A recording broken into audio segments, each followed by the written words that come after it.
నమస్తే, welcome to special focus. నేను సునీల్. అలా యుద్ధం స్టార్ట్ చేసి ఇరాన్ మీద ఇలా గెలిచేయొచ్చు, ఇక లైన్ క్లియర్.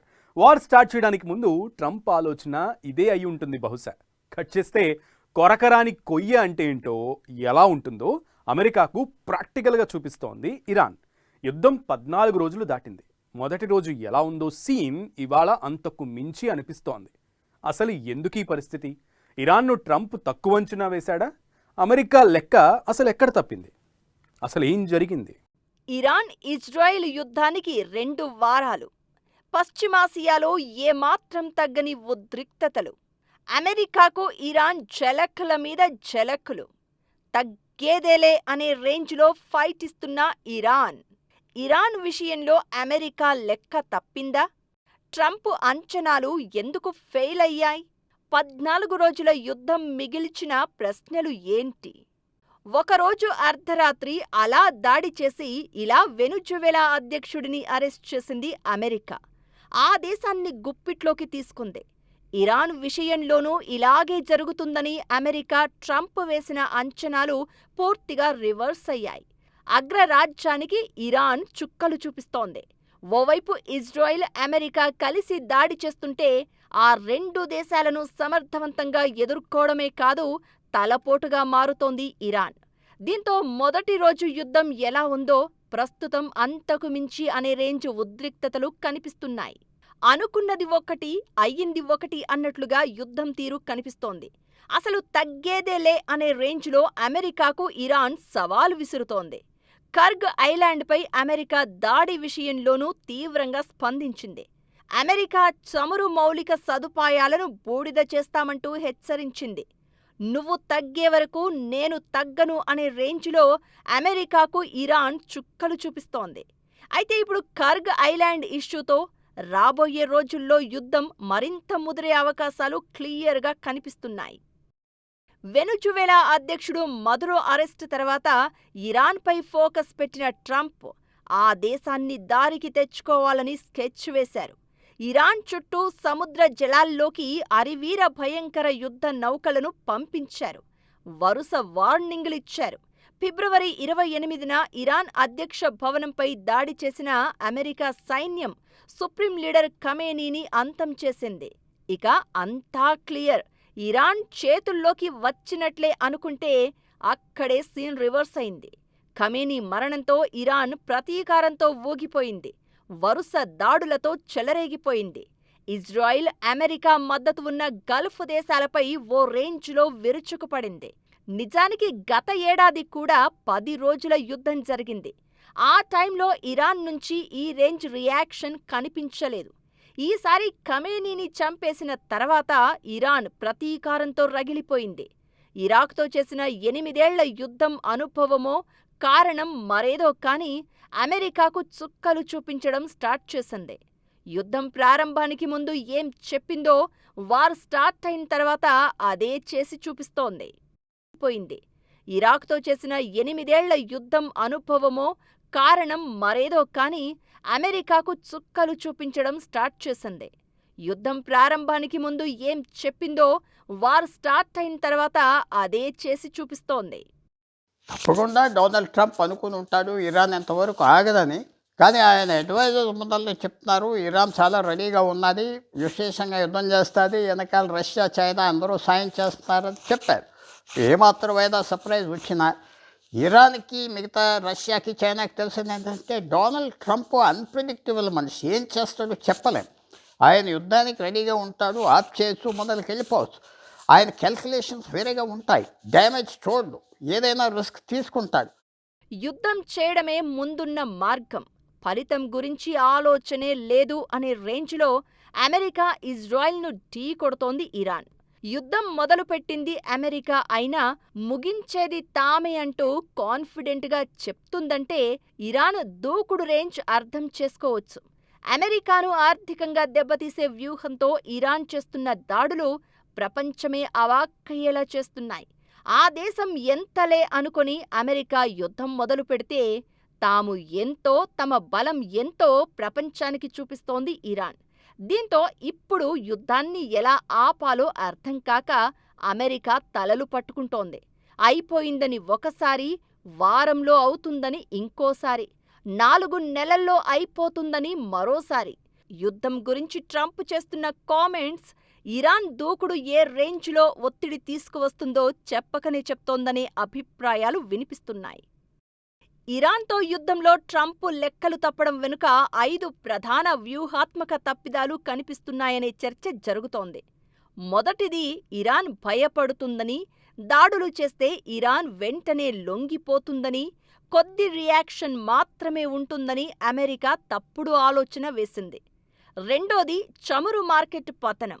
దీన్ని సరిగ్గా అంచనా వెయ్యలేకపోవడం అమెరికా చేసిన మరో పెద్ద తప్పు. చమురు మార్కెట్కు తాత్కాలికంగా అవాంతరాలు వస్తాయనుకుంటే ప్రస్తుత పరిస్థితి పూర్తిగా వ్యతిరేకంగా ఉంది. సరఫరాలో అవాంతరాలతో చమురు ధరలు ఒక్కసారిగా ఎగిశాయి. దీంతో ప్రపంచంపై ఆర్థిక ఒత్తిడి పెరిగింది. మూడోది, హర్ముజ్ ప్రమాదంపై అంచనా. ఆ జలసంధిపై ఇరాన్కు ఉన్న పట్టును అమెరికా తక్కువగా అంచనా వేసింది.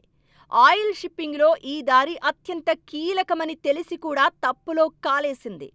నాలుగోది, పాలన మార్పుపై అతి నమ్మకం. భారీగా దాడులతో ఇరాన్ నాయకత్వం అస్థిరమవుతుందని అంచనా వేసింది.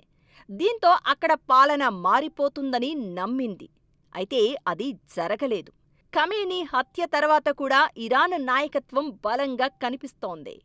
ఇక 5వ ప్రధాన తప్పు, యుద్ధం ఆపే వ్యూహం లేకపోవడం. వారు ఎలా స్టార్ట్ చేయాలని ఆలోచించిందే తప్ప ఎలా క్లోజ్ చేయాలని అమెరికా కనీసం లెక్క చేయలేదనే విమర్శ వినిపిస్తోంది. ఇరాన్ విషయంలో అమెరికా విధిస్తున్న షరతులు ఇదే చెప్తున్నాయి కూడా. ఇకటు ఇరాన్ చేస్తున్న దాడులు అమెరికా ఖజానాను ఖాళీ చేస్తున్నాయి. ఫర్ ఎగ్జాంపుల్, ఇరాన్ ₹10 డ్రోన్ పంపిస్తే దాన్ని కూల్చేయడానికి అమెరికా ₹1000 ఖర్చు చేస్తోంది. ఇలా ఉంది సీన్. దీంతో అమెరికాపై ఆర్థికంగా భారం పెరుగుతోంది. ఇక హర్ముజ్ మూసివేతతో ప్రపంచం అల్లాడిపోతోంది. యుద్ధం మరింత ముదిరితే బతుకులు కూడా కష్టంగా మారే అవకాశాలు ఉన్నాయనే అభిప్రాయాలు వినిపిస్తున్నాయి. ఆర్థికంగా చూసినా, ఆయుధపరంగా చూసినా అమెరికాతో అసలు కంపేర్ చేసే స్థాయే కాదు ఇరాన్ది. అలాంటిది అగ్రరాజ్యానికి చుక్కలు చూపిస్తోంది ఆ దేశం. అమెరికా కూడా ఊహించని రేంజ్లో రియాక్ట్ అవుతోంది. అసలు యుఎస్కు ఇలా ఎలా చుక్కలు చూపిస్తోంది? ఆ దేశం వార్ స్ట్రాటజీలు అసలు ఎలా ఉన్నాయి? యుద్ధం ఇప్పట్లో ఆగే పరిస్థితి అసలుందా? వరుస పరిణామాలు చెప్తుందేంటి? అమెరికాను గురి చూసి కొడుతున్న ఇరాన్. ఇరాన్ ఎలాంటి వ్యూహాలు అనుసరిస్తోంది? అమెరికాను ఇరాన్ ఎలా ప్రతిఘటిస్తోంది? పశ్చిమాసియా యుద్ధానికి ఎండ్ కార్డ్ ఎలా?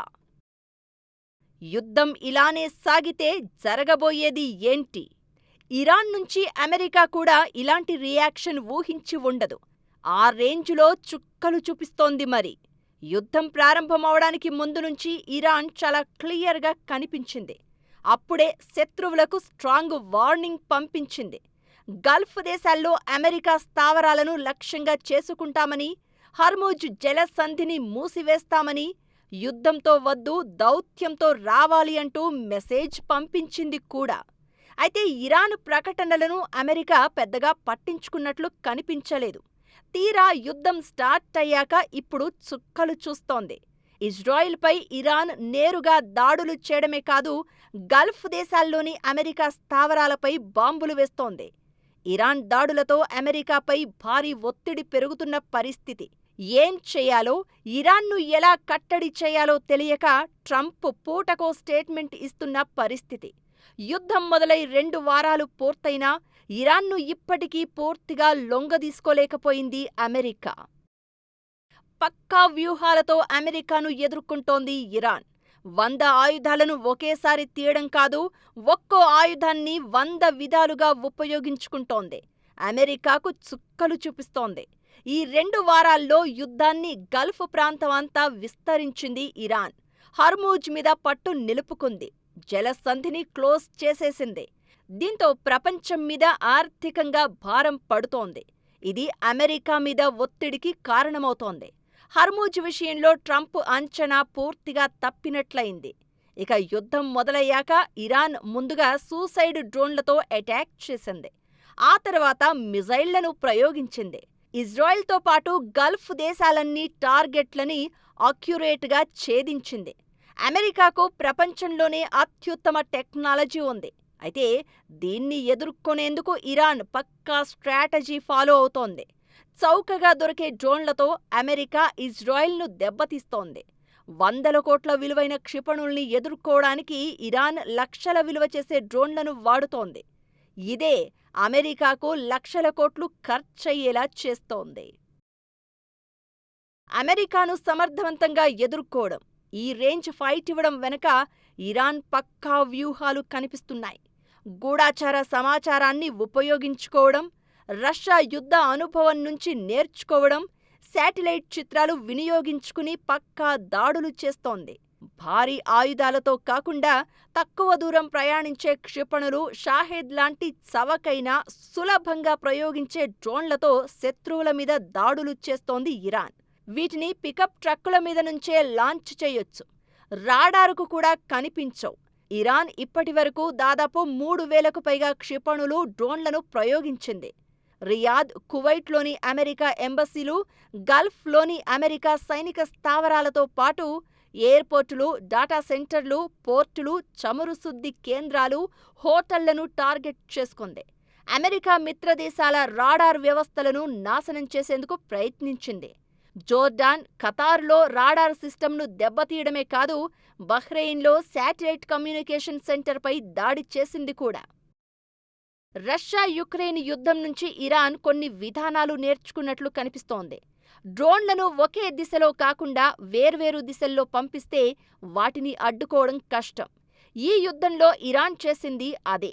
పైగా ఇరాన్ ప్రయోగించిన కొన్ని డ్రోన్లలో రష్యా జామింగ్ టెక్నాలజీ ఉన్నట్లు కనిపించింది. అమెరికా డిఫెన్స్ సిస్టమ్ లోపాలు కూడా ఇరాన్కు బాగా కలిసి వచ్చాయి.